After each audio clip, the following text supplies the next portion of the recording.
Welcome to Close Up, decoding video production for your business.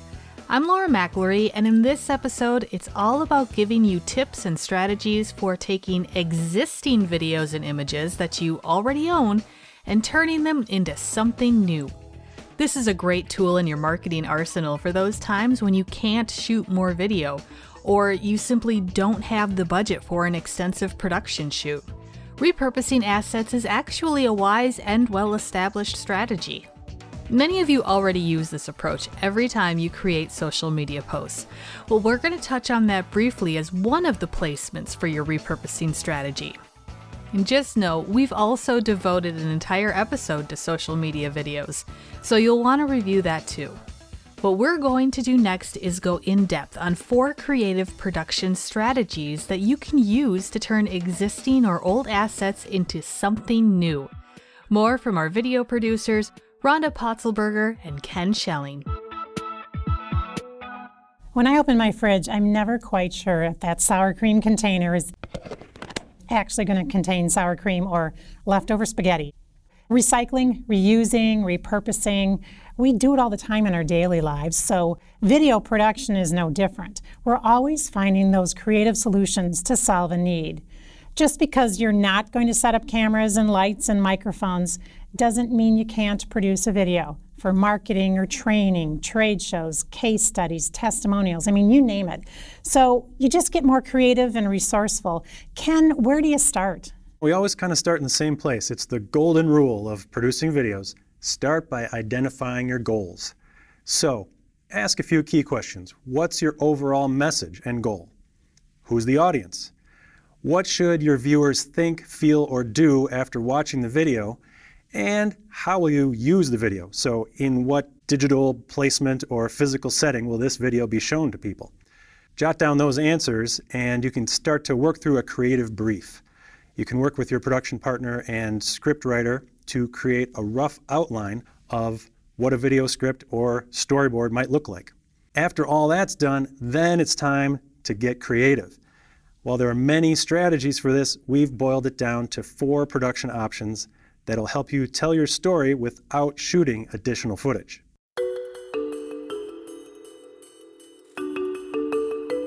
I'll dive into that first one, Ken.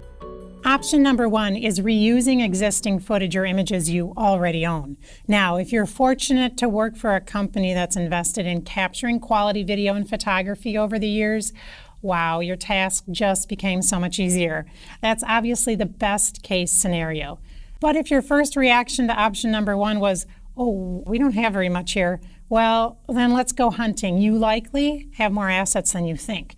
There's a good chance your product marketing managers and your colleagues in communications have done some photo shoots of products, which were originally used to create maybe printed sales brochures. Or your communications team shot previous video of the headquarters or manufacturing plants or service teams, employees to create that mission and values kind of video for the company.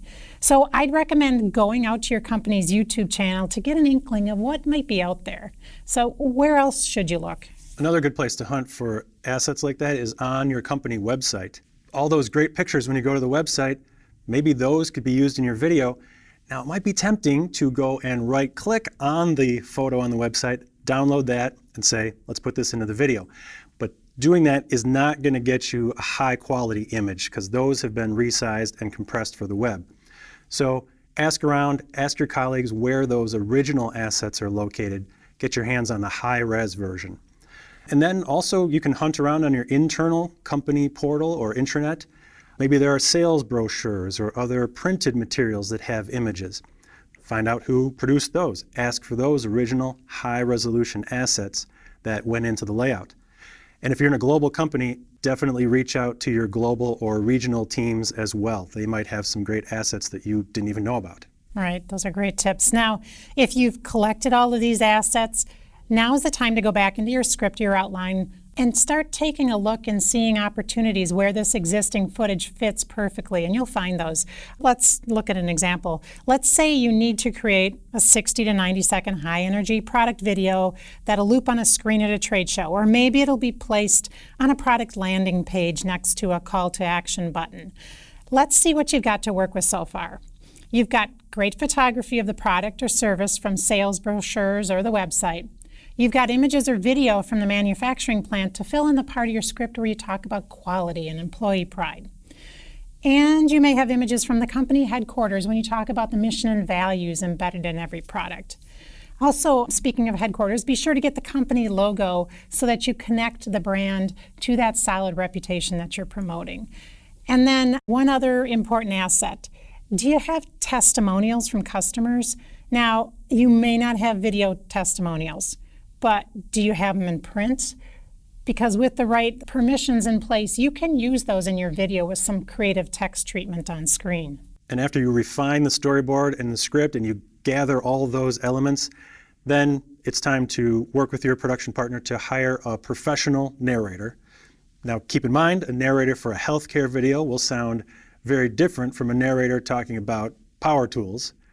Choose the voiceover talent who has that quality and tone that really keys into your audience and your brand. That same thought applies to selecting production music, like licensing music. That music is going to add energy and emotion and pacing. There's so many styles and genres out there, so this is your chance to pick the one that really works for your audience and your brand. Exactly. Bottom line, if you're fortunate enough to work for a company that's invested in capturing quality video and photography over the years, this hunting around probably wasn't too tough. In fact, many companies approach this need really strategically, and they purposely invest in high-quality video production so they can keep repurposing and recycling those assets year after year. Now, if your company hasn't done this, I'd highly recommend this strategy just solely based on that cost efficiency perspective. So what's the next option, Ken? Well, let's move on to production option number 2. What if you have no appropriate video or photography? Nothing. Nada. That can happen even if you're not a small company on a lean budget. I mean, sometimes the purpose of the video is very conceptual. You might feel that your assets don't fit the need. This is a case where stock footage and stock images can come into play. It's often the case for aspirational videos, highly conceptual videos. For example, the script or storyboard might focus on outcomes derived from using the product or service rather than the actual features and benefits themselves. Think of happy, healthy people living their best lives better because of your product or service, right? By the way, if you're not familiar with stock footage and images, just do a Google search on that term, and you can plan on spending a few hours going down the rabbit hole. There's a lot of good stock video and photography, and there's an awful lot of bad-looking examples. For our holiday video one year, we did a spoof video of all the bad examples out there. You can check it out on our website. As with all things in life, you get what you pay for. Quality is going to cost more. You'll pay more for a beautiful stock footage shot. The cheaper ones might not be so great. Invest a little more, you'll be happier in the long run. Another thing to keep in mind about stock footage, searching for stock footage does take time. So this is certainly a task you can offload to your video production partner. They're really good at identifying quality images because, let's face it, they shoot quality images for a living. So the first thing you'll want to do is brainstorm with them about the kinds of images that fit your script or storyboard. So what they'll do is they'll download what are called comps for your review. And these are usually watermarked, very low resolution video assets. Now, as you edit the video, as your production partner edits the video, they'll use these low resolution comps up until the point you get final approval. So just keep that in the back of your mind when you're bringing this forward to your stakeholders. Let them know these are comps. We're not going to pay you for footage that we're not going to use. So once they give the video the blessing, your video production partner will pay to download and license only the assets that you want to use. So done well, these stock image videos really can be highly effective in setting that tone for a company's product or service.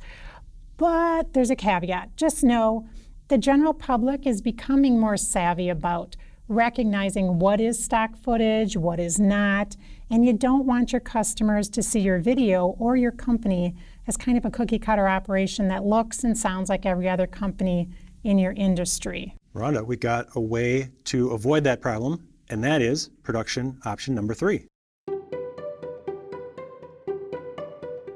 All right, so this option involves combining stock footage with customized and branded graphics and animation.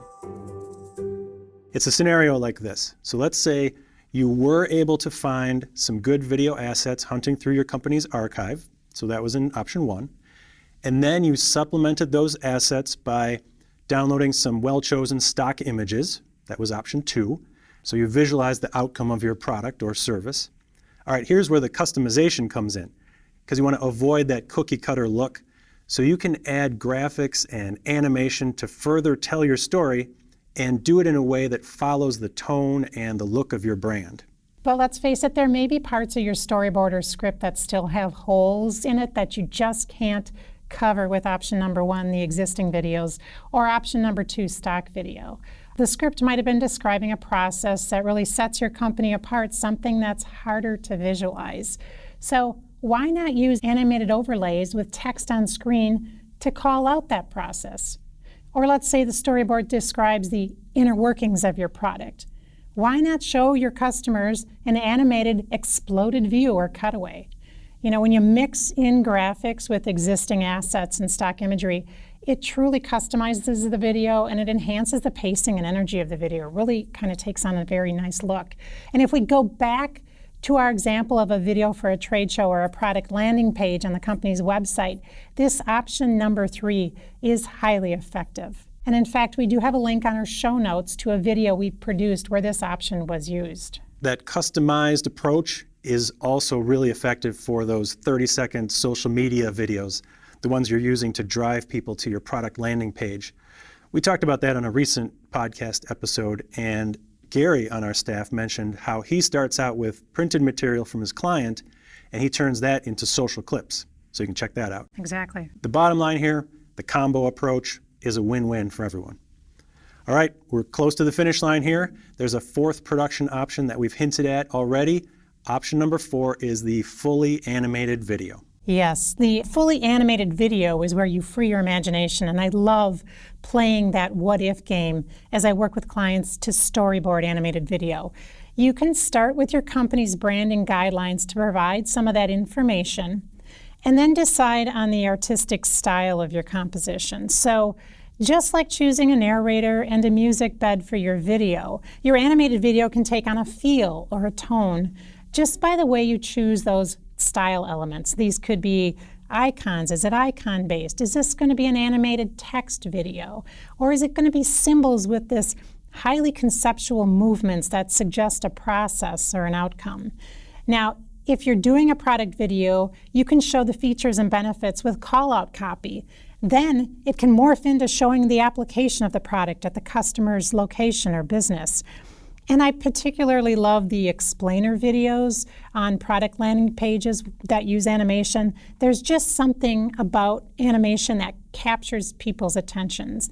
And so we also have a link on our show notes to the animations we've produced where this option was really useful. The pre-production process that you go through to create an animated video is a little different than scripting and storyboarding a traditional video. But luckily, we have an entire episode with Aaron Johnson, an art director, discussing those very differences on our podcast. So be sure to check that episode out.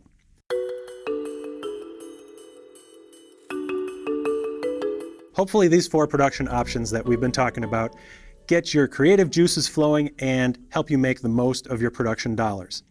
You may have to do a little hunting to find assets, but just because you're not able to do a full-blown production with shooting and lights and cameras and everything, that shouldn't hold you back. Right. However, as we talked about several times, consider investing in that high-quality video production right from the start so that you can build your company's library of visual assets and create videos more cost-effectively throughout the years. Keep recycling, you know? Yeah, it's exciting. This is all part of a process. Right now you might be hunting around for assets. Later you'll have the chance to shoot some stuff, take some great stills, and those will be the assets that other people are looking for later on. So it's exciting to make this first video, take this first step. Exactly. Be strategic. Thanks, Ken and Rhonda. The biggest takeaway you should have is this. Even if you can't shoot more video or you simply don't have the budget for an extensive production shoot, you still have production options. 1. Reuse existing footage or photos you already own. 2. Look into stock footage or photos when your video requires it. 3. Add branded graphic animation to customize your stock video so it doesn't look cookie cutter, and especially when you need to post quick social media clips. And 4, finally, consider full animation, especially when you need to explain a topic or concept on a landing page. And as always, any video project starts with good pre-production planning. Map out your message and your goal. That way you're more efficient in hunting down video assets. For more information about how to reuse old videos to make new ones, go to plummedia.com/podcast, where you can see sample videos and learn more about the producers featured in today's episode. Make sure to subscribe and leave us a comment. And if you have any questions you'd like us to answer, send us an email to podcast@plummedia.com. Close Up, decoding video production for your business. It's produced by Plum Media. I'm Laura McElroy. Thanks for listening.